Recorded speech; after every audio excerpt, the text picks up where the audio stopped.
Hey everyone, this is Devil Explains, and this video is basically a follow-up to the first gun safety rules video that I made the other day, or 2 days ago. But anyway, this video is to explain the few things I didn't talk about. Now, the first thing we're going to talk about in this video is housing your weapon. So, for example, for a weapon like this, again, I'm using the toy guns for this, that even if a gun is not loaded, safety still has to be on, because you never know if a gun is loaded or not. So, first, if you want to safely house this, you would have to take out the magazine. I had to hold the camera with one hand, but so this is how. First, you take out the magazine, like so, and then take out the round in the chamber. Now, obviously, this is a toy gun, and that's also a safety thing you shouldn't do, is never, no matter what gun it is, no matter how small or how big, ever unload it with one hand.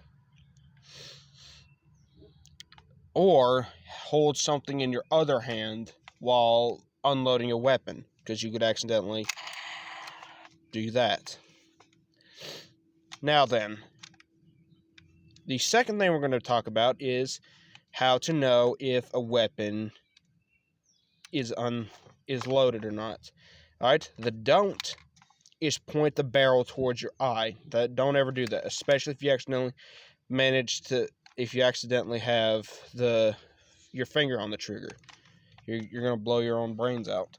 So instead, basically, once more, if you want to safely ensure that it's loaded, you take out the mag,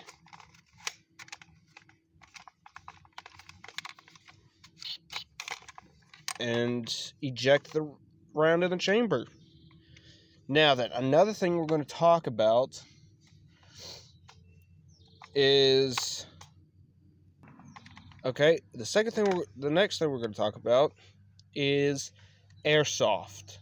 Now then, as you know, the reason airsoft weapons look so realistic, why they do, is because it's basically meant for people who can't own a live weapon.